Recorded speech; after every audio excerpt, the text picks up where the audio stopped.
أعوذ بالله من الشيطان الرجيم. بسم الله الرحمن الرحيم.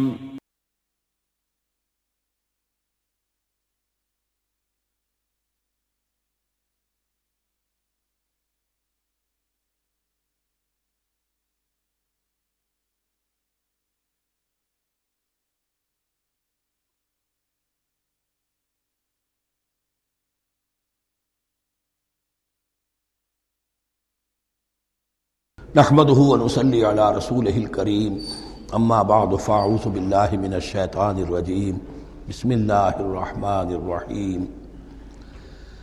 ايها الذين آمنوا انفقوا مما رزقناكم من قبل ان يأتي يوم لا بيع فيه ولا خلة ولا شفاعة والكافرون هم الظالمون.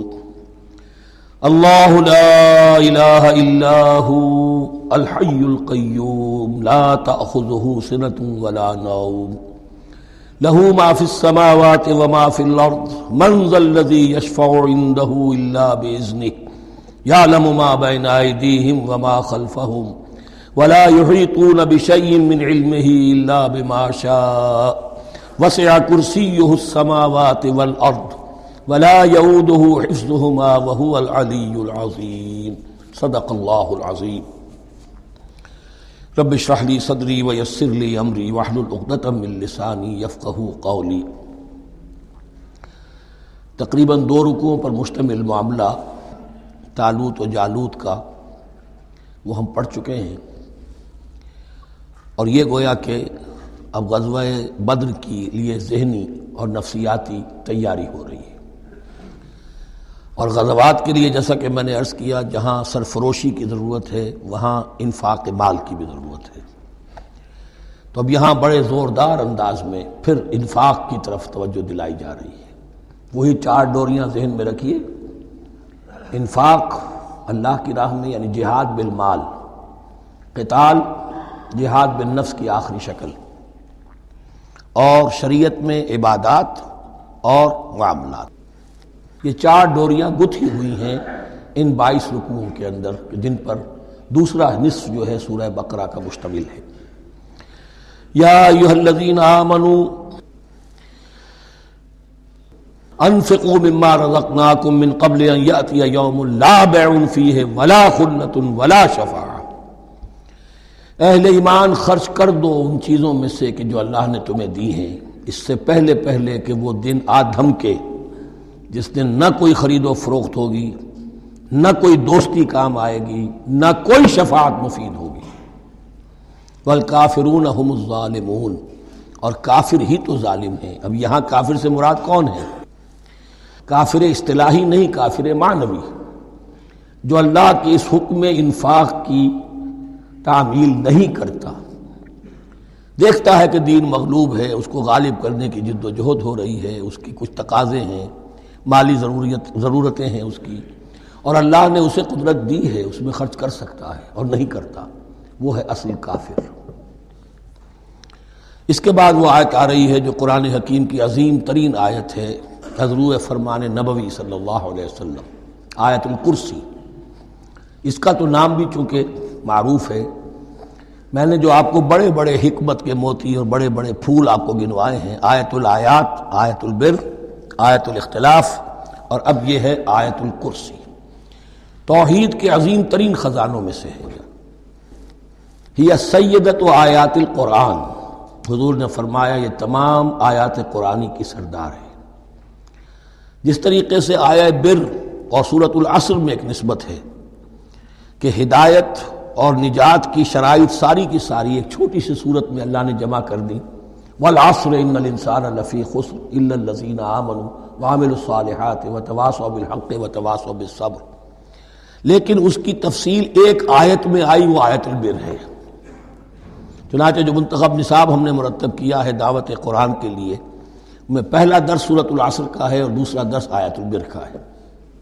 جو نسبت سورۃ العصر میں ہے کہ وہ سورت ہے، یہ آیت ہے، لیکن اس آیت میں کئی صورتیں نکل سکتی ہیں حجم کے اعتبار سے سورۃ العصر کے برابر. یہی نسبت ہے سورہ اخلاص میں 4 آیتیں.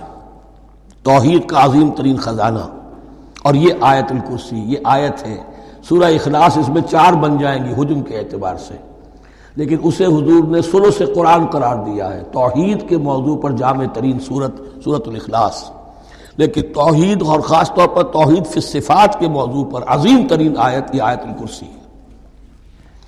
اللہ لا الہ الا ہو، اللہ وہ معبود برحق ہے جس کے سوا کوئی الہ نہیں. بڑا کیٹیگوریکل. الحی القیوم، وہ زندہ ہے از خود اور باخود، اس کی زندگی مستعار نہیں ہے. وہ جو کہا ہے کہ مانگ کے لائے تھے 4 دن، 2 آرزو میں کٹ گئے 2 انتظار میں، عمر دراز مانگ کے لائے تھے. اللہ کی زندگی ہے اس کی از خود زندگی، کسی کی دی ہوئی نہیں. اور اس زندگی میں کوئی ضعف نہیں، کوئی کمزوری نہیں، کوئی احتیاج نہیں. آگے آ جائے گا، نہ اسے نیند آتی ہے نہ اونگ آتی ہے. قیوم، خود اپنی جگہ وہ زندہ جاوید ہستی ہے، اور باقی ہر شے کا وجود اس کے حکم سے قائم ہے. کوئی شے قائم نہیں ہے بغیر اس کے اذن کے. تو گویا کہ احد اور الصمد، اللہ اپنی جگہ احد لیکن باقی پوری کائنات کے لیے صمد ہے. جو سورہ اخلاص میں 2 الفاظ آئے ہیں، قل هو اللہ احد اللہ الصمد. اللہ حی ہے اور قیوم ہے. لا تاخذہ سنۃ ولا نوم، اس پر غالب نہیں ہو سکتی نہ نیند نہ اونگ. لہو ما فی السماوات و ما فی الارض، آسمان اور زمین میں جو کچھ ہے اسی کا ہے. ملکیت تامہ، ملکیت حقیقی اس کی ہے. من ذا الذی یشفع عندہ الا باذنہ، کون ہے وہ جو شفاعت کر سکے اس کے پاس مگر اس کی اجازت سے. اب یہ مقام آیا ہے سورہ بقرہ میں پہلی مرتبہ. 3 مرتبہ کیٹیگوریکل ڈینائل کے بعد کوئی شفاعت نہیں، کوئی شفاعت نہیں، کوئی شفاعت نہیں. یہاں بھی جو انداز ہے بہت ہی جلالی انداز ہے. منظر الذی، کس کی یہ حیثیت ہے، کس کا یہ مقام ہے، کس کو یہ زور حاصل ہے کہ وہ اپنے اختیار کے بل پر، جو اپنی حیثیت کی بنیاد پر شفاعت کر سکے. ہاں، جس کے لیے اللہ اجازت دے دے. استثناء کے ساتھ شفاعت کا یہاں پر پہلی مرتبہ آیا، ورنہ سورہ بقرہ کے 6 رکوع کی دوسری آیت وَاتَّقُوا يَوْمًا لَا تَجْزِي نَفْسٌ عَن نَفْسٍ شَيْئًا وَلَا يُقْبَلُ مِنْهَا شَفَاعَةٌ وَلَا يُؤْخَذُ مِنْهَا عَدْلٌ وَلَا هُمْ يُنصَرُونَ. 15ویں رکوع کی دوسری آیت وَاتَّقُوا يَوْمًا لَا تَجْزِي نَفْسٌ عَن نَفْسٍ شَيْئًا وَلَا يُقْبَلُ مِنْهَا عَدْلٌ وَلَا تَنفَعُهَا شَفَاعَةٌ وَلَا هُمْ يُنصَرُونَ. اور اب اس سے پہلے کی آیت میں آ چکا ہے وَلَا شَفَاعَةٌ، کوئی شفاعت مفید نہیں ہوگی. لیکن یہ کہ اس میں ایک استثناء ہے. اب یہ ذرا باریک مسئلہ ہے کہ شفاعت حقہ کیا ہے، شفاعت باطلہ کیا ہے.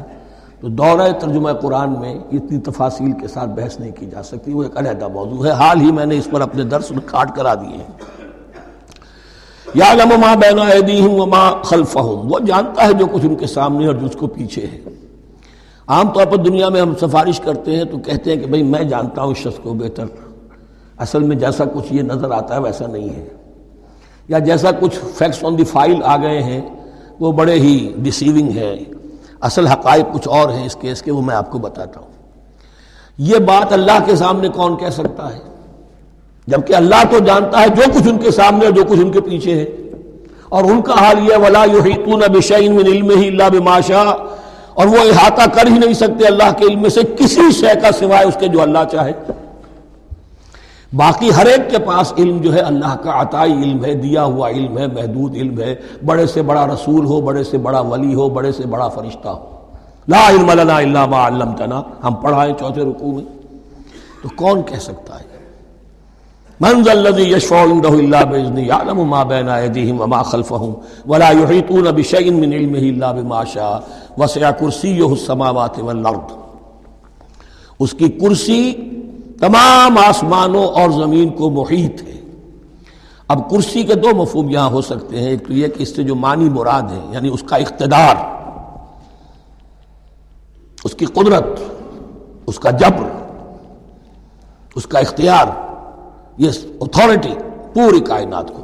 ایک یہ بھی ہو سکتا ہے کہ اللہ تعالیٰ کے لیے ہم نہیں جان سکتے، یہ آیات متشابہات میں سے ہے کہ کوئی شے بھی ہو واقعتاً جس کو ہم اسے کرسی کہہ سکیں. عرش، کرسی، ان سب کے بارے میں یہ دونوں باتیں ذہن میں رکھیے. یہ بھی ہو سکتا ہے کہ ان کی کوئی مجسم حقیقت ہو جو ہمارے ذہن سے ہمارے تخیل سے ماورا ہے، اور یہ بھی ہو سکتا ہے اس سے استعارہ مراد ہو۔ اس کا اقتدار و اختیار آسمانوں اور زمین پر چھایا ہوا ہے۔ ولا یؤودہ حفظہما، اور اسے تکان طاری نہیں ہوتی، اس پر گراں نہیں گزرتا ان دونوں کا تھامنا، ان دونوں کی حفاظت، آسمانوں کی اور زمین کی۔ وہو العلی العظیم، اور وہ العلی ہے، بلند و بالا اور عظیم ہے، بڑی عظمت والا۔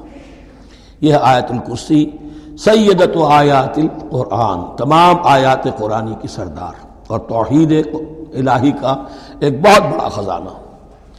لا اکراہ فی الدین، دین میں کوئی جبر نہیں ہے، یعنی یہ کہ کسی بھی شخص کو نہ کبھی جبراً مسلمان بنایا جائے گا، نہ کبھی بنایا گیا۔ استثناءات ہو سکتے ہیں، کسی کا ذاتی کوئی عمل ہو، فعل ہو، کسی نے کیا ہو۔ اسلام میں کسی فرد کو جبراً مسلمان بنانا حرام ہے، لیکن اس آیت کا یہ مطلب نکال دینا کہ نظام باطل کو بھی ختم کرنا جو ہے، اس میں کوئی طاقت استعمال نہیں ہو سکتی، یہ حماقت ہے پرلے درجے کی۔ نظام باطل نظام ظلم ہے، ایکسپلائٹ کر رہا ہے لوگوں کو، اللہ اور بندوں کے درمیان حجاب بن گیا ہے، پردہ بن گیا ہے۔ نظام کو طاقت کے ساتھ ختم کرنا فرض ہے مسلمان کا۔ طاقت نہیں ہے تو ٹھیک ہے، طاقت حاصل کرنے کی کوشش کرتا رہے، لیکن جو مسلمان نظام باطل کو ختم کرنے کی آرزو اور ارادے سے خالی ہے، اس کے دل میں یہ ارادہ نہیں ہے، اس کے دل میں ایمان نہیں ہے۔ طاقت اور جبر نظام کو ختم کرنے پر صرف کیا جائے گا، کسی فرد کو مجبوراً مسلمان نہیں بنایا جائے گا۔ یہ ہے اصل میں اس آیت کا مفہوم۔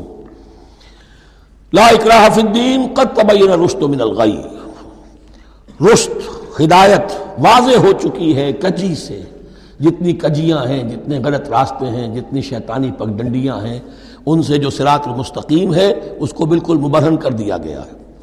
فمن یکفر بالطاغوت، تو جو کوئی بھی طاغوت کا انکار کرے گا، دیکھیے اللہ پر ایمان لانے سے پہلے طاغوت کا انکار ضروری ہے۔ جیسے لا الہ الا اللہ، تو طاغوت، اور طاغوت کون ہے؟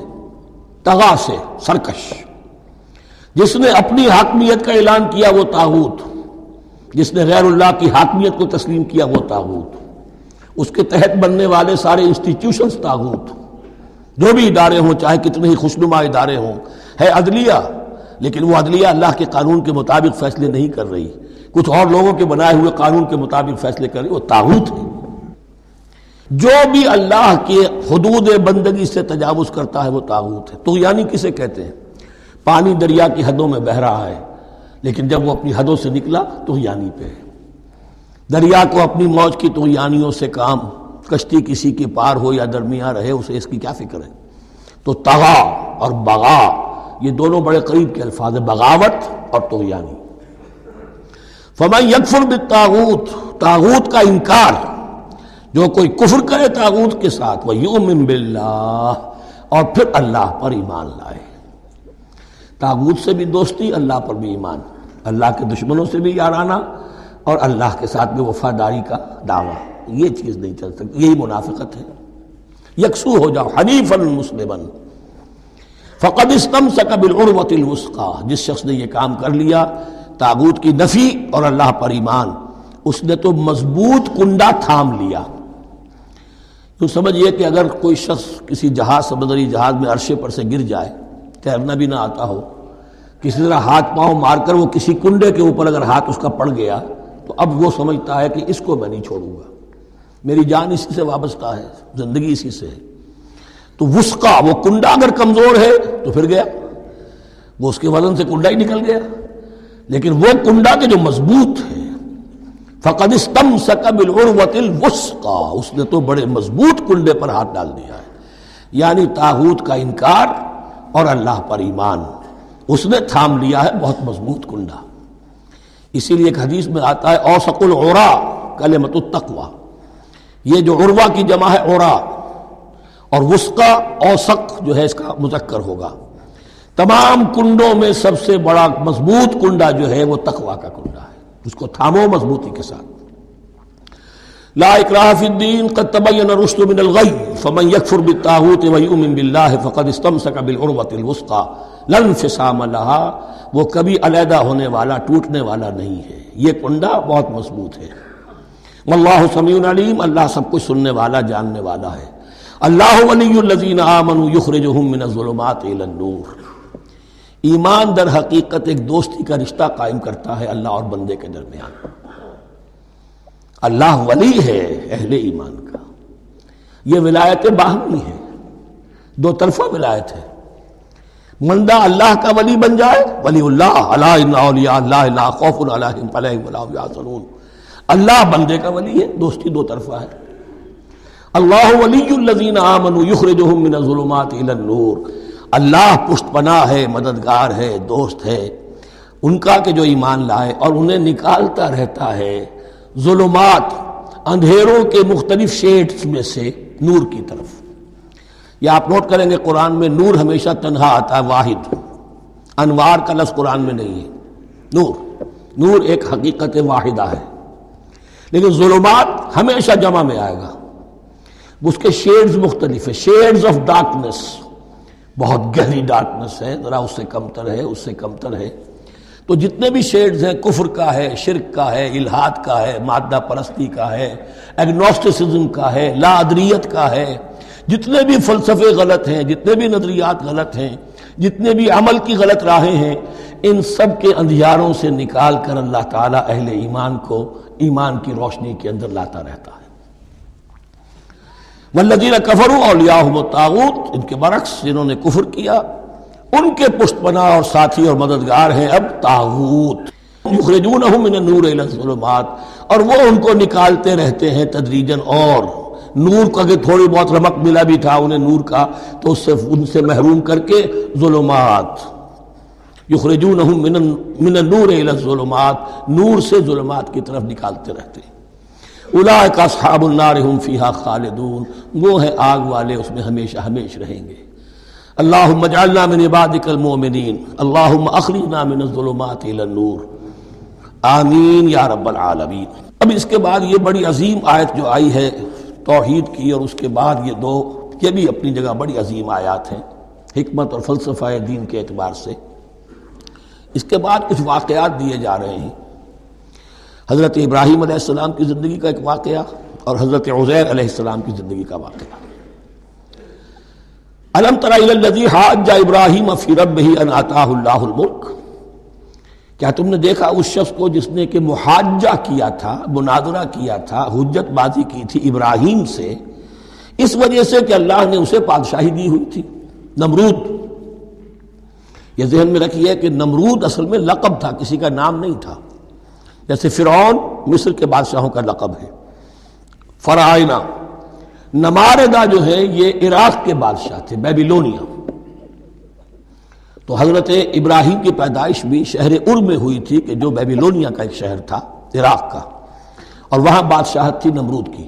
جیسے فرعون نے مصر میں دعویٰ کیا تھا اپنی بادشاہی کا اور اپنی خدائی کا، اور یہ ہے سیاسی بادشاہی، یہ نہیں کہ ہم نے دنیا پیدا کی ہے، مطلب یہ کہ اختیار مطلق ہمارے ہاتھ میں ہے، ہم جس چیز کو چاہیں غلط قرار دے دیں، جس چیز کو چاہے صحیح قرار دے دیں، یہی ہے اصل میں خدائی اختیار ہاتھ میں لے لیا۔ اللہ کا حق ہے تحلیل و تحریم، کسی شے کو حلال کرنا، کسی کو حرام قرار دینا، اختیار واحد اللہ کے ہاتھ میں ہے۔ جس شخص نے بھی اپنے ذمے لے لیا، قانون سازی کا اختیار لے لیا اللہ کے قانون سے آزاد ہو کر، وہی طاغوت ہے، وہی شیطان ہے، وہی نمرود ہے، وہی فرعون ہے۔ تو اس نے، وہ نمرود نے کہا، محاجہ کیا، اس قال ابراہیم ربی الذی یحیی و یمیت، میرا رب تو وہ ہے جو زندہ کرتا ہے اور مارتا ہے۔ قال انا احیی و امیت، انہوں نے کہا میں بھی کر سکتا ہوں۔ اس نے جیل سے 2 قیدی منگوائے، دونوں کنڈیمڈ تھے، اور ایک کی گردن وہیں اڑائی اور ایک کو کہا جاؤ معاف، دیکھو میں نے جس کو چاہا زندہ رکھا اور جس کو چاہا مار دیا۔ حضرت ابراہیم نے دیکھا کہ یہ کٹ حجتی پر اترا ہوا ہے، تو الاجوبۃ المسکتہ، جواب ایسا دیا جانا چاہیے کہ جو اس کو چپ کر دے۔ قال ابراہیم فإن اللہ یأتی بالشمس من المشرق فأت بها من المغرب، حضرت ابراہیم نے فرمایا اللہ تو سورج کو نکالتا ہے مشرق سے، اگر تو خدائی کا مدعی ہے تو نکال کے دکھا اسے مغرب سے، فبہت الذی کفر، تو مبہوت ہو کر رہ گیا وہ کافر، اب اس کے پاس کوئی جواب نہیں تھا۔ واللہ لا یہدی القوم الظالمین، اور اللہ ظالموں کو ہدایت نہیں دیا کرتا۔ ہدایت تو نہیں ہوئی، چپ ہو گیا، لیکن چپ کیا ہوا، اس کے بعد تو فیصلہ ہوا کہ انہیں آگ میں جھونک دیا جائے۔ او کالذی مر علی قریۃ وہی خاویۃ علی عروشها، یا پھر اس شخص کے واقعے کو ذرا یاد کرو، کیا تم نے نہیں دیکھا کہ جس کا گزر ہوا ایک بستی پر اور وہ اوندھی پڑی ہوئی تھی اپنی چھتوں پر۔ اگرچہ مختلف تفاسیر میں مختلف آپ کو شاید اس کی تعبیرات ملے، یہ اصل میں ہوا ہے کہ جب نمرود، جس کا نام تھا بخت نصر، نیبوکیڈنیزر، اس نے 586 قبل مسیح میں، حضرت مسیح سے 586 قبل، اس نے حملہ کیا فلسطین پر۔ دیکھیے عراق اور فلسطین کی، اسرائیل کی اور عراق کی اس وقت بھی سب سے بڑی دشمنی ہے آپس میں، وہی دشمنی جو ہے 2500 سال پرانی بھی ہے۔ اس نے وہ نمرود بابل، نیبوکیڈنیزر جس کا نام تھا، اس نے حملہ کیا، 12 لاکھ کی آبادی تھی، 6 لاکھ کو قتل کیا اور 6 لاکھ کو بھیڑوں بکریوں کی طرح ہانکتا ہوا قیدی بنا کر لے گیا۔ 150 برس تک کیپٹیوٹی میں رہے ہیں یہ، اور یروشلم اجڑا رہا ہے، کوئی نفس نہیں، کوئی متنفس نہیں تھا، کوئی انسان نہیں، کوئی 2 اینٹیں سلامت نہیں چھوڑی۔ اسی وقت وہ ہیکل سلیمانی جو ہے وہ شہید کیا گیا، اور ان کے کہنے کے مطابق اس کے ایک تہخانے میں وہ تابوت سکینہ بھی تھا جہاں ربائی ان کے موجود تھے، اور وہ ربائی بھی وہیں پر ان کی موت واقع ہوئی، اور تابوت سکینہ بھی ہے، اگر ان کا قول صحیح ہے۔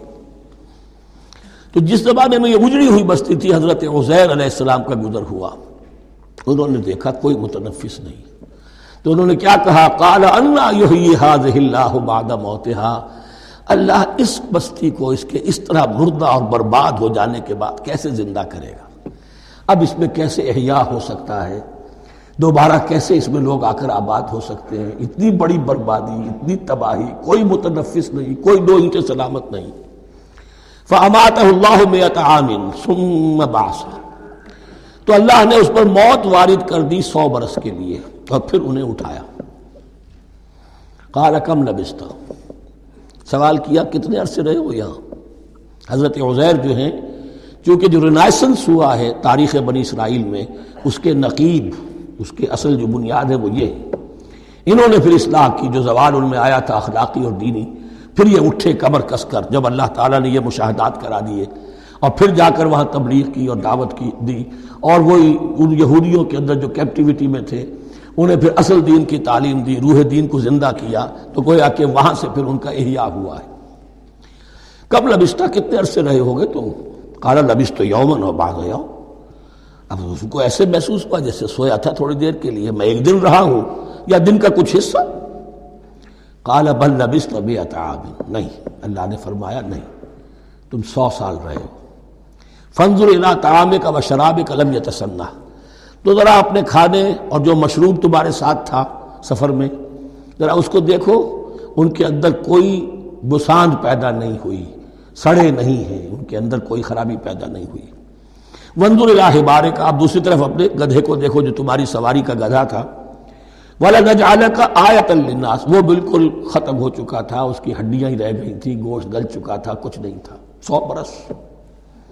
وانظر الی حمارک وَلِنَجْعَلَكَ آیَةً لِلنَّاسِ، اور ہمیں تو بنانا ہے تجھے ایک نشانی لوگوں کے لیے، یعنی خود اے عزیر تمہیں ایک نشانی بنانا ہے، اور تمہیں نشانی بنانے کے لیے یہ نشانی ہم تمہیں دکھا رہے ہیں، تاکہ یقین جو ہے، یقین کامل تمہارے اندر پیدا ہو جائے۔ وانظر الی حمارک ولنجعلک آیۃ للناس وانظر الی العظام، اب دیکھو ان ہڈیوں کو، کیف ننشزھا، کیسے ہم انہیں اٹھاتے ہیں، ابھارتے ہیں، وہ ہڈیاں خود ابری اور جڑ کر کھڑی ہو گئی۔ ثم نکسوھا لحما، پھر دیکھو تمہاری نگاہوں کے سامنے اس کو گوشت پہناتے ہیں۔ فلما تبین لہ، جب یہ سب اس کے سامنے واضح ہو گئی بات، مشاہدہ بھی کر لیا، قال اعلم ان اللہ علی کل شیء قدیر، ان کا میں نے پوری طرح جان لیا، مجھے پورا یقین قابل حاصل ہو گیا کہ اللہ ہر شے پر قادر ہے، یعنی وہ اس اجڑی ہوئی بستی کو بھی دوبارہ آباد کر سکتا ہے۔ جو میں نے سمجھا تھا کہ اب یہ کیسے آباد ہوگی، یہ بات نہیں ہے، یہ آبادی اللہ تعالیٰ کے اختیار میں۔ چنانچہ اس کے بعد ہوا اس لیے کہ اس کے بعد واقعہ تو یہ ہوا کہ جو ایران کا بادشاہ تھا کیخورس یا سائرس ذو، جن کو کہ قرآن مجید ذوالقرنین کہتا ہے، جن کا تذکرہ سورہ کہف میں آئے گا. پھر آپ کو معلوم ہے کہ یہ پیلسٹائن، ادھر عراق کے بعد ایران، دشمنیاں تو تھیں.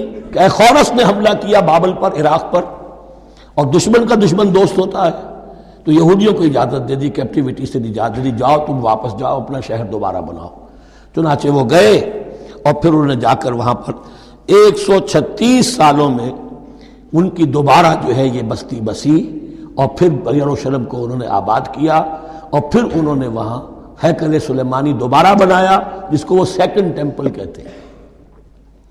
وہ سن 70 عیسوی میں ٹائٹس رومن جنرل کے ہاتھوں تباہ ہوا تھا، جو اب تک تباہ ہوا پڑا ہے. 1927 برس سے ان کا کعبہ زمین بوس ہے، یہ نوٹ کر لیجئے اس بات کو. اسی لیے آگ لگی ہوئی آج دنیا بھر کے یہودیوں کے دلوں میں. اب تو ہماری حکومت ہے وہاں پر، ہم اپنا یہ جو بھی کچھ یہاں پر اس احاطے میں بنا دیا گیا ہے سب کو ختم کریں گے اور اپنا ہیکل سلیمانی بنائیں گے.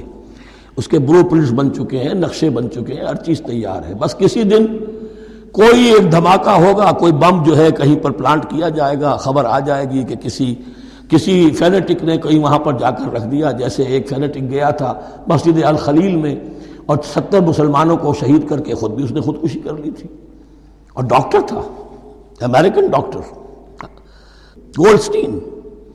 اسی طریقے کا کوئی فینیٹک جائے گا اور وہ اس کو گرا دے گا، پھر کہیں گے جب یہ گری گیا ہے، جیسے مسجد ایودھیا کا معاملہ ہے، اب گر گئی ہے تو بھائی ہمیں رام مندر بنانے دو، کاہے کو تم اب یہ مسجد کاہے کو بناتے ہو. وہ ہوگا، اور یہ میں سمجھتا ہوں کہ چند ہفتوں کی، یہ چند مہینوں کی بات ہے، یہ ہونے والا ہے فوراً. بہرحال یہ تو ہو گیا حضرت عزیر کا قصہ. اب اسی طرح کا ایک معاملہ حضرت ابراہیم کا مشاہدہ ہے. وَإِذْ قَالَ إِبْرَاهِيمُ رَبِّ أَرِنِي كَيْفَ تُحْيِي الْمَوْتَىٰ. اور یاد کرو جب کہ ابراہیم نے بھی کہا تھا پروردگار ذرا مجھے دکھا دے، مشاہدہ کرا دے تو مردوں کو کیسے زندہ کرے گا. قَالَ أَوَلَمْ تُؤْمِنْ. اللہ تعالیٰ کا سوال جو ہے بہت تیکھا ہے، تو کیا تم ایمان نہیں رکھتے؟ قَالَ بَلَىٰ. ایمان تو میرا ہے، میں مانتا ہوں ایمان ہے، ولیکن لیطمئن قلبی، پورا دل کا اطمینان چاہتا ہوں، پورا یقین ہو جائے. اور یہ انبیاء کا معاملہ ہے، سب کا ہے. انبیاء کو چونکہ ایمان اور یقین کا ایک ایسی فرنس بنانا ہوتا ہے کہ جن سے ایمان و یقین دوسروں میں سرایت کرے، تو ان کے ایمان و یقین کے لیے انہیں مشاہدات ایسے کرا دیے جاتے ہیں کہ پھر ان کے لیے وہ ایمان صرف ایمان بالغیب نہیں رہتا، بلکہ وہ ایمان بالشہود بھی ہو جاتا ہے. کذالک نری ابراہیم ملکوت السماوات والارض. اسی طرح ہم نے دکھائے ابراہیم کو آسمان اور زمین کے ملکوت، جو بھی ہماری حکومت ہے، جو وہ مخفی حکومت ہے، جو کاسمک ایک اسٹیٹ ہے، اس کی گورنمنٹ ہے اور اس کے تمام اہلکار ہیں، فرشتے ہیں، ہم نے مشاہدہ کرایا ابراہیم کو. حضور کو اسی لیے شب معراج میں لے جایا گیا کہ ہر شے کو اپنی آنکھوں سے دیکھ لیں. تو وہ یقین کامل پھر ہو جاتا ہے کہ جس میں کسی درجے میں بھی پھر تو یہ ہے کہ وہ خود ایک بھٹی بن جاتے ہیں ایمان اور یقین کی.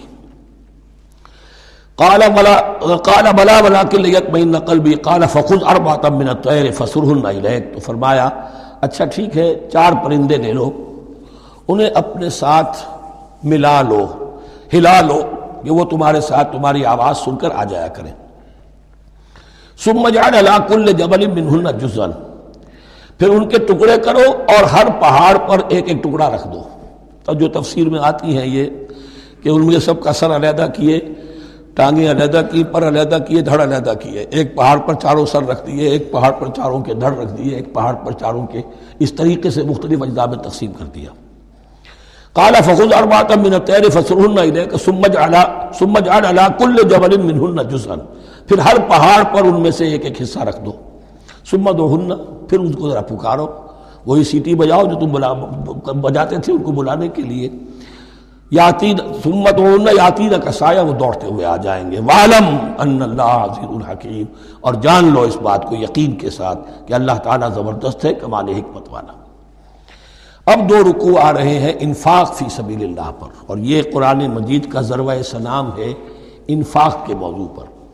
لیکن ان کو پڑھنے سے پہلے نوٹ کر لیجئے کہ اللہ کی رضا جوئی کے لیے اپنا مال خرچ کرنا جو ہے، اس کے لیے دین میں کئی اصطلاحات ہیں۔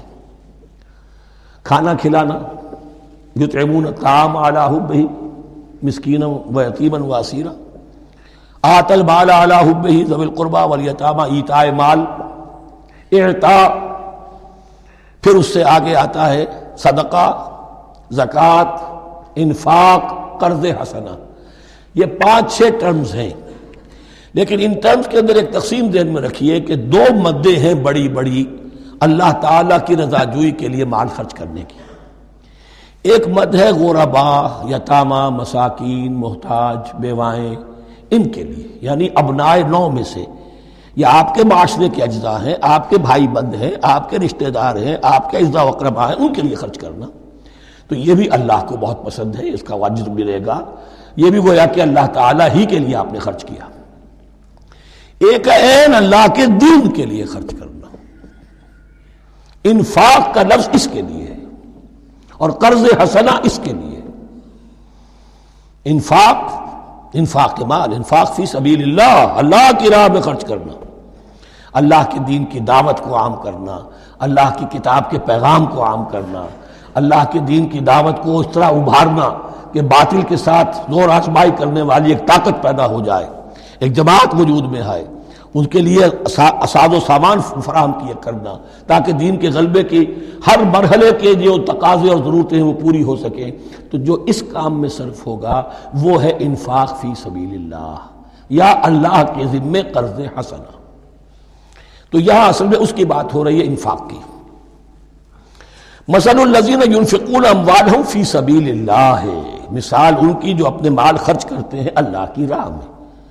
عام طور پر یہ فی سبیل اللہ جو ہے وہ سبیل پانی کی بنا دی، وہ بھی سبیل ہے، ٹھیک ہے، وہ بھی سبیل تو ہے، نیکی کا وہ بھی راستہ ہے، سبیل اللہ ہے، لیکن یہ کہ فی سبیل اللہ خرچ جو ہے اس کا بالکل مفہوم اور ہے، وہ صدقہ ہے، خیرات ہے، زکوٰۃ بھی اصلاً جو ہے وہ غریبوں کا حق ہے، لیکن اس میں بھی ایک مد سبیل اللہ کی رکھی ہوئی ہے۔ اگر تو آپ کے قریب اعزاء و اقارب ہیں، غربا ہیں، تو ان کا حق فائق ہے، پہلے ان کو دی۔ بہرحال فی سبیل اللہ انفاق۔ مثل الذین ینفقون اموالہم فی سبیل اللہ کمثل حبۃ انبتت 7 سنابل فی کل سنبلۃ 100 حبہ، مثال ان کی جو اللہ کی راہ میں خرچ کرتے ہیں اللہ کے دین کے لیے، ایسے ہے جیسے ایک دانہ کہ اس سے 7 سنبلیں پیدا ہوئیں، 7 خوشیں، 7 بالیاں، یہ 7 سٹے۔ باجرے کا سٹہ ہوگا، کتنے دانے ہوتے ہیں اس میں؟ مکئی کا سٹہ ہے، اس میں کتنے دانے ہیں؟ فی کل سنبلۃ 100 حبہ، اس میں 100 دانے موجود ہیں ہر ایک میں، تو ایک دانے سے 700 دانے وجود میں آ گئے۔ اسی طریقے سے اللہ تعالیٰ جو بھی اس کے دین کے لیے مال خرچ کرے گا اس کے مال میں اضافہ کرے گا، اللہ تعالیٰ ان کو جزا دے گا اور اس کو بڑھاتا رہے گا اپنے ہاں۔ واللہ یضاعف لمن یشاء، اور یہ تو تمہیں تمثیلاً بتایا ہے، اللہ اس سے بھی دگنا کرے گا جس کو چاہے گا، صرف 700 گنا نہیں، اور جتنا چاہے گا بڑھائے گا۔ واللہ واسع علیم، اللہ کے خزانوں میں کوئی کمی نہیں ہے، بڑی وسعت والا ہے اللہ، بہت سمائی والا ہے، اور وہ سب کچھ جاننے والا ہے۔ الذین ینفقون اموالہم فی سبیل اللہ، پھر جو لوگ کہ اپنا مال خرچ کرتے ہیں اللہ کی راہ میں، ثم لا یتبعون ما انفقوا منا ولا اذى، پھر جو کچھ وہ خرچ کرتے ہیں اس کے بعد نہ تو تکلیف پہنچاتے ہیں نہ احسان جتاتے ہیں۔ دیکھیے جی، میں نے اس وقت اتنا چندہ دیا تھا، معلوم ہوا کہ میرا حق جو ہے وہ زیادہ ہے، پھر میری بات مانی جانی چاہیے۔ ہم چندے زیادہ دیتے ہیں تو رات میں بات بھی تو ہماری چلنی چاہیے۔ یا اگر کسی جو کارکن کو دیا ہے جو اللہ کے دین کے لیے کام کر رہا ہے، یہ بھی ان 2 رکوعوں کے آخر میں بات واضح ہو جائے گی۔ کوئی شخص ہے اللہ کے دین کے کام میں لگا ہوا، آپ اس کو ساتھ تعاون کر رہے ہیں تاکہ وہ اپنی معاش کے اوپر اپنا وقت نہ لگائے، اپنا پورا وقت جو ہے وہ دین کی خدمت میں لگائے۔ لیکن اب اگر کہیں آپ نے اس کو جتا بھی دیا، اس پر احسان بھی رکھ دیا، کوئی تکلیف دے کلمہ کہہ دیا، تو جو آپ کا اجر و ثواب تھا وہ 0 ہو جائے گا۔ الذین ینفقون اموالہم فی سبیل اللہ ثم لا یتبعون ما انفقوا منا ولا اذى، جو انفاق کرتے ہیں اس کے بعد اس کے پیچھے نہ تو جتلاتے ہیں نہ کوئی اور تکلیف پہنچاتے ہیں۔ لہم اجرہم عند ربہم ولا خوف علیہم ولا ہم یحزنون، ان کا اجر ان کے رب کے پاس محفوظ ہے اور ان کے لیے مغفرت ہے۔ ولا خوف علیہم ولا ہم یحزنون، ان کے اوپر نہ کوئی خوف ہوگا اور نہ کوئی ان کو حزن سے دوچار ہوں گے۔ قول معروف، بھلی بات کہنا، ومغفرہ اور درگزر کرنا، خیر بہتر ہے من صدقۃ اس خیرات سے یتبعها اذی جس کے بعد کہ اذیت پہنچائی جائے۔ کوئی آپ سے فرض کیجئے کوئی ضرورت کے لیے آئی گیا ہے، کسی نے ہاتھ پھیلا دیا ہے، تو آپ اگر آپ نہیں کر سکتے مدد، قول معروف نرمی کے ساتھ جواب دے دیجئے، معذرت کر لیجئے۔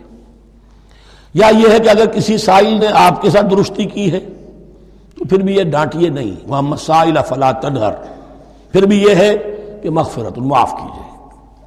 یہ کہیں بہتر ہے اس سے کہ دے تو دیا، خیر من صدقۃ یتبعها اذی، اس کے بعد اسے 2-4 جملے بھی سنوا دیے، کوئی اور سلواتیں بھی سنا دی اسے، تو اس کا کوئی فائدہ نہیں ہوا۔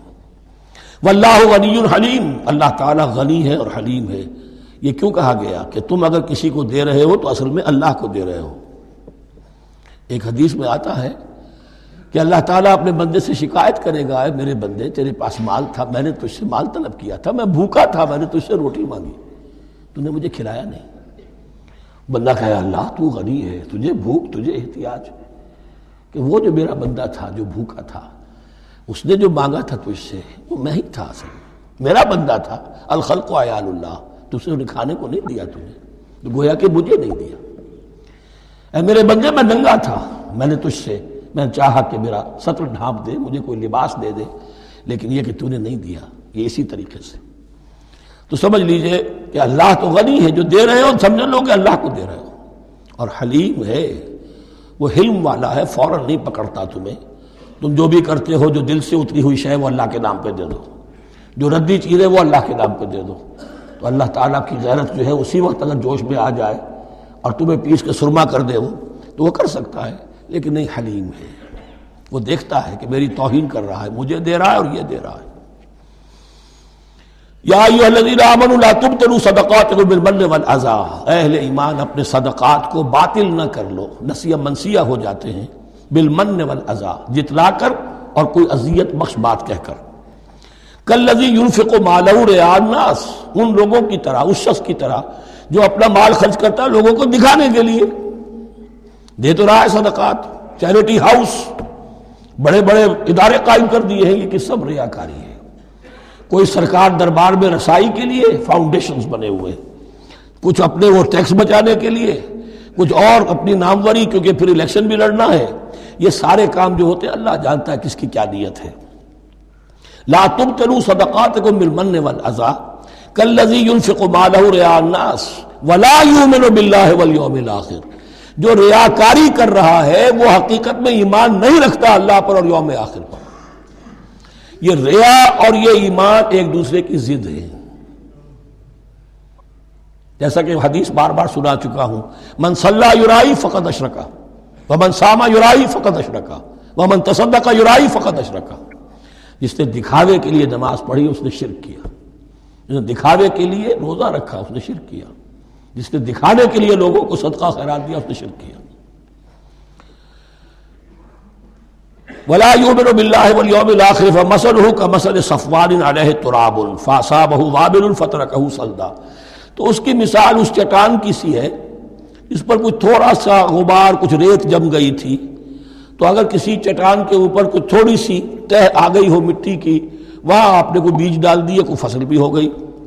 فاصابہ وابل، اب آیا زوردار ایک بارش کا چھینٹا پڑا، زوردار بھی پڑا، فترکہ صلدا، وہ ساری اوپر کی تھوڑی سی تہ تھی، وہ مٹی بھی بہہ گئی اور آپ کی محنت بھی گئی، وہ آپ کا بیج بھی گیا اور آپ کی فصل بھی گئی، وہ چٹان جو ہے چٹیل چٹان وہ اندر سے نکل آئی، یعنی سب کچھ گیا۔ ریاکاری میں اس کا مطلب یہ ہے مال بھی دیا اور حاصل کچھ نہ ہوا، بیج بھی گیا، اور اللہ کے ہاں کسی اجر و ثواب کا سوال ہی نہیں۔ لا یقدرون علی شیء مما کسبوا، جو محنت انہوں نے کی تھی، اس تھوڑی سی مٹی جو جم گئی تھی اس میں بھی کچھ ہل چلایا تھا، کچھ بیج ڈالا تھا، اب اس میں کوئی قدرت انہیں حاصل نہیں ہے، سب کچھ گیا۔ واللہ لا یہدی القوم الکافرین، اور اللہ ایسے کافروں کو ہدایت نہیں دیتا، راہ یاب نہیں کرتا۔ ومثل الذین ینفقون اموالهم ابتغاء مرضات اللہ، اس کے برعکس وہ لوگ، وہی سائملٹینیس کنٹراسٹ، جب ایک ریاکاری کے خرچ کے لیے وہ ایک مثال دی گئی، تمثیل اور تشبیہ دی گئی، تو اب جو واقعتاً اللہ تعالیٰ کے اجر و ثواب کے لیے خلوص و اخلاص کے ساتھ خرچ کرتا ہے اس کے لیے بھی مثال۔ فَمَثَلُ الَّذِينَ يُنْفِقُونَ أَمْوَالَهُمْ ابْتِغَاءَ مَرْضَاتِ اللَّهِ، اور مثال ان لوگوں کی جو خرچ کرتے ہیں اپنے مال اللہ کی رضا جوئی کے لیے، خوشی حاصل کرنے کے لیے، وَتَثْبِيتًا مِّنْ أَنفُسِهِمْ، اور اپنے عزم کی پختگی کے ساتھ، اپنے نفس کی پختگی کے ساتھ، كَمَثَلِ جَنَّةٍ، ان کی مثال اس باغ کی ہے بِرَبْوَةٍ، جو ذرا بلندی پر ہے، باغ ہے، جیسا کہ میں نے عرض کیا نیچرل باغ کا یہی تصور ہوتا تھا، ذرا اونچائی پر جو ہے پلانٹیشن ہے، ندی بہہ رہی ہے کوئی دامن میں جس سے خود بخود اس کو اریگیشن ہو رہی ہے۔ کمثل جنت بربوۃ، یہیں سے یہ قادیانیوں نے لفظ ربوہ لے کر اور اپنا وہ شہر بنایا ہے پاکستان میں۔ اصابہ وابل، اب اگر اس باغ کے اوپر زوردار منہ آ جائے، بھی آ جائے، خوب بارش برسے، فآتت اکلھا ضعفین، تو اس کا پھل جو ہے دگنا ہو جائے گا۔ فإن لم يصبها وابل فطل، اور اگر زوردار میہ نہ آئے، بارش نہ برسے، تو تھوڑا بہت چھینٹا بھی پڑے گا تب بھی اس کا تو بہرحال پھل جو ہے وہ برقرار رہے گا۔ واللہ بما تعملون بصیر، اور جو کچھ تم کر رہے ہو اللہ تعالیٰ اس کو دیکھ رہا ہے۔ دروں بینی کرتے رہا کرو کہ تم یہ بال جو خرچ کر رہے ہو واقعتاً خلوص دل کے ساتھ، اخلاص نیت کے ساتھ اللہ ہی کے لیے کر رہے ہو، کہیں اس میں کوئی اور جذبہ، کہیں تمہارا غیر شعوری طور پر کوئی جذبہ شامل نہ ہو جائے، تو انٹراسپیکشن ہو، اپنے غریبانوں میں جھانکتے رہو۔ ایود احدکم ان تکون لہ جنۃ من نخیل واعناب تجری من تحتہا الانہار، کیا تم میں سے کوئی شخص پسند کرے گا کہ اس کا ایک باغ ہو اور کھجور کا درخت ہو اس میں، اور انگور کی بیلیں بھی ہوں، اور اس کے دامن میں ندیاں بہتی ہوں، نیچرل اریگیشن بھی ہے، کھجور کے درخت بھی ہیں، اور بیلوں کی ٹٹیاں لگی ہوئی ہیں انگوروں کی، اور انگوروں کی بیلیں ہیں۔ لہو فیہا من کل الثمرات، اس کے لیے اس باغ میں ہر طرح کا میوہ ہے۔ فاصابہ الکبر، اب اس پر بڑھاپا بھی طاری ہو گیا ہے۔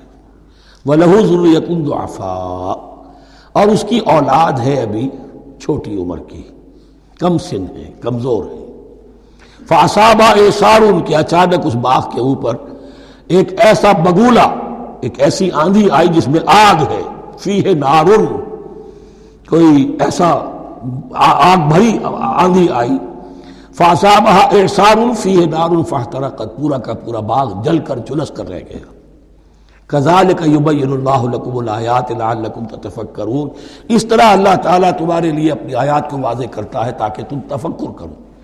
یعنی ایک انسان نے ساری عمر سمجھا ہے کہ بڑی میرے نیکی کمائی ہے، میں نے یہ کیا ہے، میں نے فاؤنڈیشن بنایا، میں نے مدرسہ قائم کر دیا، میں نے یتیم خانہ بنا دیا، لیکن یہ کہ اچانک کسی وقت آنکھ کھلے گی، جب آنکھ کھلی گل کی تو موسم تھا خزاں کا، معلوم ہوگا یہ تو کچھ بھی نہیں تھا، یہ تو گویا کہ ایک بگولا آیا سب کو جلا گیا، اس لیے کہ اس میں اخلاص تھا ہی نہیں، اس میں نیت جو ہے اس میں کھوٹ تھا، اس میں ریاکاری تھی، اس میں لوگوں کو دکھانا مقصود تھا۔ پھر حال وہی ہوگا جس طرح کہ وہ بوڑھا اب کفِ افسوس مل رہا، اب کیا کرے، بوڑھا ہو چکا ہے، دوبارہ تو باغ لگا نہیں سکتا، لہذا جب وہ موت آ جائے گی تو گویا کہ اب اس کے لیے موقع نہیں ہے کہ دوبارہ کوئی کام اور کر سکے۔ یا ایھا الذین آمنوا انفقوا من طیبات ما کسبتم ومما اخرجنا لکم من الارض، اے ایمان والو خرچ کرو، اللہ کے لیے دینا ہے، اللہ کے دین کے لیے دینا ہے، اللہ کے نام پر دینا ہے، تو من طیبات ما کسبتم، جو چیز تم نے کمائی ہے اس کی اچھی چیز، پاکیزہ چیز، بہتر چیز تو، ومما اخرجنا لکم من الارض، اور جو کچھ ہم نے نکالا تمہارے لیے زمین سے۔ اب زمین سے ظاہر بات ہے جو بھی نباتات آ رہی ہے، چاہے وہ کوئی چراہ گاہ ہے تو اس کے اندر سے جو ہے وہ بھی ہریاول ہے تو اللہ نے پیدا کی ہے، کھیت کے اندر آپ نے محنت کی ہے، ہل چلایا ہے، بیج ڈالے ہیں، لیکن یہ کہ فصل کا اگانا تو آپ کے کام ہاتھ نہیں ہے، وہ تو اللہ کے ہاتھ میں ہے۔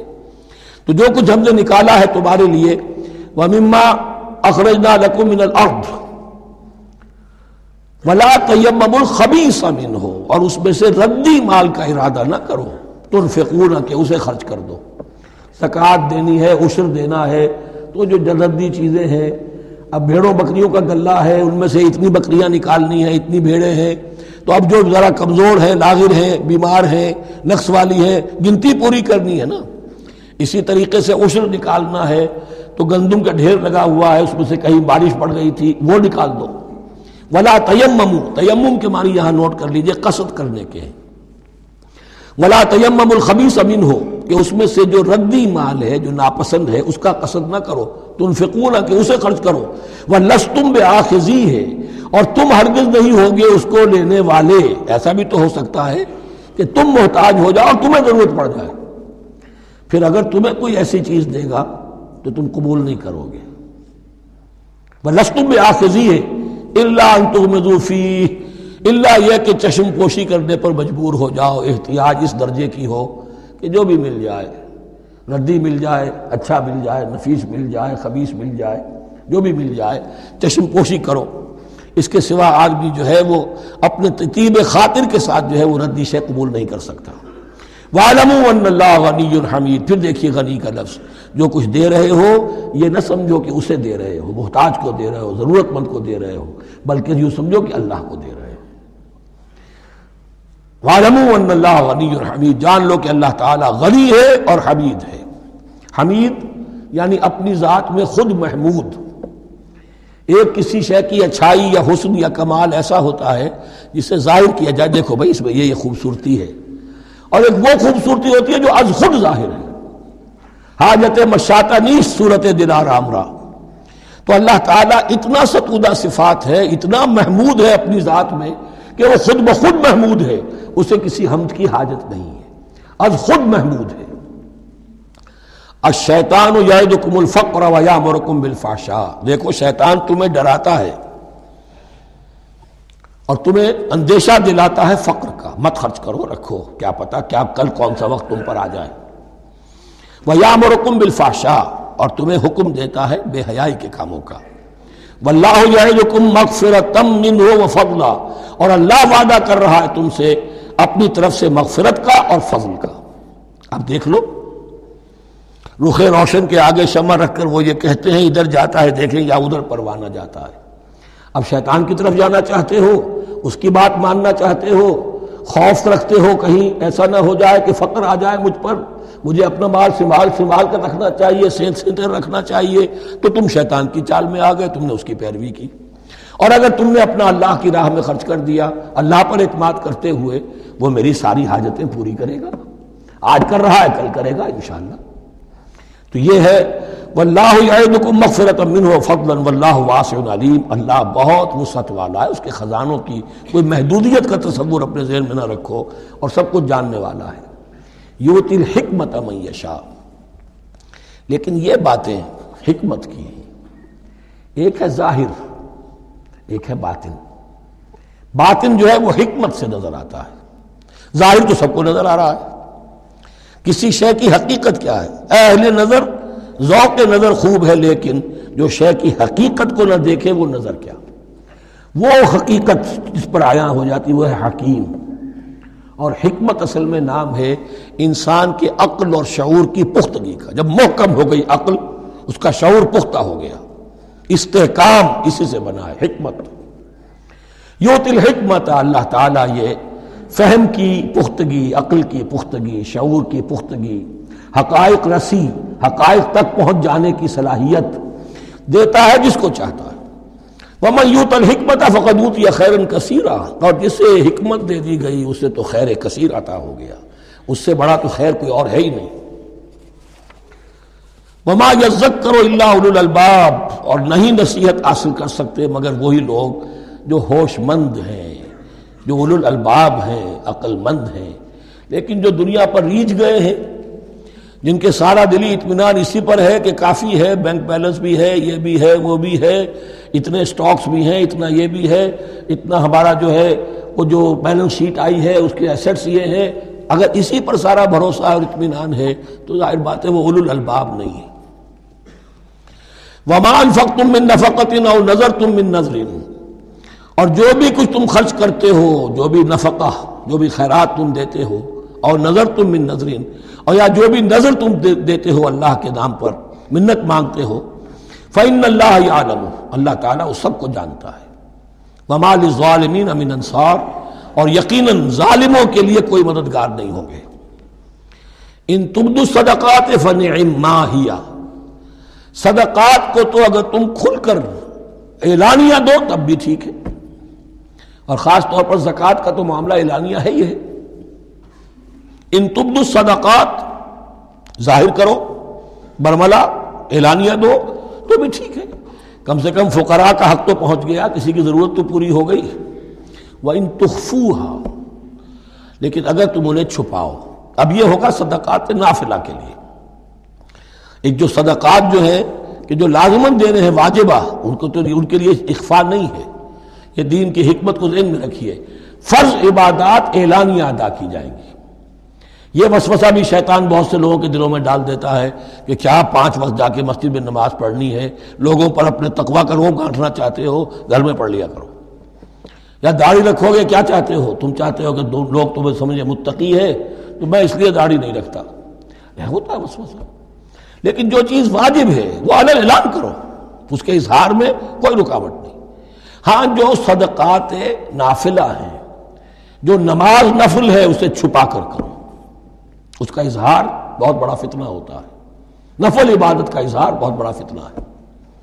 وَإِن تُخْفُوهَا، اگر چھپاؤ، وَتُؤْتُوهَا الْفُقَرَاءَ، اور تم وہ ضرورت مندوں کو دے دو، فَهُوَ خَيْرٌ لَكُمْ، وہ تمہارے لیے بہت بہتر ہے۔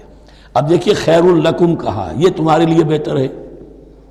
پہلے کہا تھا ظاہر کر کے دیتے ہو فنعما ہی، تو وہ بھی ٹھیک ہی ہے، اس لیے کہ فقراء کا حق تو چلیے ادا ہو گیا، کچھ نہ کچھ مل تو گیا، خسیس کے اور کنجوس کے مال میں سے کچھ نکلا تو صحیح۔ ان تبدوا الصدقات فنعما ہی وان تخفوها وتؤتوها الفقراء فهو خیر لکم ویکفر عنکم من سیئاتکم، اور اللہ تعالیٰ دور کر دے گا تم سے تمہاری برائیوں کو۔ واللہ بما تعملون خبیر، اور جو کچھ تم کر رہے ہو اللہ تعالیٰ اس سے باخبر ہے۔ لیس علیک ھداھم، اے نبی آپ کے ذمے نہیں ہے کہ ان کو ہدایت دے دیں۔ آپ کی یہ دیکھیے علیکا ذمہ داری ہو جاتی ہے، فرض۔ لام لکا یہ ہو جاتا ہے کسی کے حق میں۔ القرآن حجت لکا او علیکا، یا یہ قرآن تمہارے حق میں حجت ہے، یہ شفاعت کرے گا تمہاری قیامت کے دن اگر تم نے اسے مانا جیسے کہ ماننے کا حق ہے، پڑھا جیسے کہ پڑھنے کا حق ہے، عمل کیا جیسے کہ عمل کرنے کا حق ہے، پھر اس کی دعوت و تبلیغ کی جیسے کہ اس کا حق ہے، تو یہ تمہارے حق میں حجت ہوگا۔ اور اگر تم نے اس کے حقوق ادا نہ کیے، یہ تمہارے خلاف مدعی بن کر کھڑا ہو جائے گا۔ القرآن حجت لکا او علیکا، یہ تم پر آئے گا وبال۔ اے اللہ یہ بدبخت مجھے مانتا تھا کہ میں تیرا کلام ہوں، پڑھتا نہیں تھا، مجھے پڑھتا تھا تو جیسے کسی طوطا مینا کو، جو مولانا ماہر قاضی کی نظم ہے، کچھ بول سکھائے جاتے ہیں، رٹائے جاتے ہیں، اس طرح پڑھایا جاتا ہوں اور اس طرح سکھایا جاتا ہوں، وہ اس طریقے سے پڑھ رہے ہیں، کچھ پتہ نہیں۔ 1-2 روپے کا اخبار لائیں گے تو سمجھ کر پڑھیں گے، اللہ کی کتاب کو سمجھ کے پڑھنے کی ضرورت نہیں۔ پڑھا تو عمل نہیں کیا بدبخت نے۔ ما آمن بالقرآن من استحل محارمہ، تو لام اور علا کا یہ استعمال ذہن میں رکھیے۔ لیسا علیک ھداھم، آپ پہ ذمہ داری نہیں ہے ان کی ہدایت کی، آپ پر ذمہ داری تبلیغ۔ ہم نے بھیجا ہے آپ کو، انا ارسلناک بالحق بشیرا ونذیرا ولا تسأل عن اصحاب الجحیم، یہ آیت ہم پڑھ چکے ہیں پہلے حصے میں۔ ولکن اللہ یہدی من یشاء، وہ تو اللہ تعالیٰ ہدایت دیتا ہے جس کو چاہتا ہے۔ وما تنفقوا من خیر فلانفسکم، اور جو بھی خیر، جو بھی بھلائی، جو بھی مال تم خرچ کرو گے وہ تمہارے اپنے لیے بہتر ہے، تمہیں اجر و ثواب ملے گا، تمہیں کو مل جائے گا 700 گنا 1400 گنا۔ وما تنفقون الا ابتغاء وجہ اللہ، یہاں یہ فعل مضارع آیا ہے نفی نہیں کے مفہوم میں۔ لا تنفقون، ما تنفقون یعنی تم نہیں خرچ کرو گے مگر اللہ کی رضا کے لیے، تب اجر ملے گا۔ اگر ریاکارانہ خرچ کیا تھا تو کوئی اجر کا کیا سوال، وہ تو شرک بن جائے گا۔ وما تنفقون الا ابتغاء وجہ اللہ وما تنفقوا من خیر یوفی الیکم وانتم لا تظلمون، اور جو بھی خیر تم خرچ کرو گے، خیر میں سے جو بھی دولت خرچ کرو گے، یوفی الیکم، پورا تمہیں لوٹا دیا جائے گا، وانتم لا تظلمون، اور تم پر کوئی ظلم نہیں ہوگا، تمہاری کوئی حق تلفی نہیں ہوگی۔ اب آیا ہے آخری ٹیپ کا بند۔ انفاق فی سبیل اللہ کا سب سے بڑھ کر حقدار کون ہے؟ للفقراء الذین احصروا فی سبیل اللہ، وہ ضرورت مند کے جو گھر کر رہ گئے اللہ کی راہ میں، جیسے اصحاب صفہ تھے، بیٹھے ہوئے ہیں، کوئی کام نہیں کر رہے، حضور سے علم سیکھ رہے ہیں، اور جہاں جہاں سے دعوت آ رہی ہے کہ حضور بھیجیے ہمارے ہاں کوئی مبلغین، وہاں سے ان کو بھیجا جا رہا ہے۔ اب وہ معاش کی جد و جہد کرتے تو یہ تعلیم کیسے حاصل کرتے؟ یا اسی طرح دین کی کوئی خدمت ہے، کوئی آپ نے تحریک اٹھائی ہے، اب اس میں آپ کو کچھ نہ کچھ کارکن تو چاہیے، ان کارکنوں کی بھی تو آخر معاش کا ہے درجہ۔ اگر وہ سارا 8 گھنٹے دفتروں میں کھائیں اور وہاں ڈانٹیں بھی سنیں افسروں کی، اور پھر 2 گھنٹے جانا 2 گھنٹے آنا، اب وہ کون سا وقت نکالیں گے دین کے کام کا؟ کیا کریں گے؟ کہاں سے وقت آ جائے گا؟ کچھ لوگ تو ہونے چاہیے جو ہمہ وقت لگ جائیں، لیکن ہمہ وقت تو لگ گئے، لیکن پیٹ تو ان کے بھی ہے، اولاد تو ان کے بھی ہوگی۔ للفقراء الذین احصروا فی سبیل اللہ، جو گھیرے میں آ گئے ہیں اللہ تعالیٰ کی راہ کی جد و جہد میں، جہاد فی سبیل اللہ کی سعی میں، وہ اس طریقے سے مصروف ہو گئے ہیں، لا یستطیعون ضربا فی الارض، اب وہ زمین میں گھوم پھر کر تجارت کرنے کی ان کے اندر ان کے پاس وقت ہی نہیں ہے، نہیں چل پھر سکتے زمین میں اپنی معاش کے لیے۔ یحسبهم الجاہل اغنیاء من التعفف، اب یہ اس طرح کے فقیر تو ہیں نہیں جو لپٹ کر مانگتے ہوں، انہیں عام طور پر جو ناواقف شخص ہے وہ سمجھتا غنی ہے، اس سے کوئی ضرورت ہی نہیں، اس نے کبھی مانگا ہی نہیں، لیکن اس نے مانگا اس لیے نہیں ہے کہ وہ اس طرح کا سائل نہیں ہے، اس طرح کا وہ سوالی نہیں ہے، وہ فقیر نہیں ہے، وہ تو اللہ کے دین کے لیے اپنے آپ کو اس نے لگا دیا ہے۔ یہ تمہارا کام ہے کہ دیکھو، یحسبهم الجاہل اغنیاء من التعفف، وہ جو مانگنے سے رک رہے ہیں اپنی عزت نفس کی حفاظت کی خاطر، اس کی وجہ سے ناواقف آدمی سمجھتے ہیں کہ تو غنی ہے، اسے کوئی ضرورت نہیں ہے۔ تعرفهم بسیماہم، تم پہچان لوگے انہیں ان کے چہروں سے۔ ظاہر بات ہے کہ فقر کا، احتیاج کا اثر چہرے پر تو آ جاتا ہے۔ اگر آپ کو نیوٹریشن صحیح نہیں مل رہی ہے تو باہر ظاہر بات ہے چہرے پر اس کا اثر ہوگا۔ تعرفهم بسیماہم لا يسألون الناس الحافا، وہ لپٹ کر لوگوں سے سوال نہیں کرتے، مانگتے نہیں ہیں، وہ ان سائلوں کی طرح نہیں ہے جو اصل میں اپنی محنت وصول کرتے ہیں، کھڑے ہو کر آپ کے سر ہو کر آپ سے کچھ نہ کچھ نکلوا لیتے ہیں زبردستی، اس طریقے سے تو وہ نہیں مانگیں گے۔ یہ بات اہم مسئلہ ہے۔ اقامت دین کی جد و جہد میں جو لوگ ہمہ وقت لگ جائیں، آخر ان کے لیے کیا ذریعہ ہو؟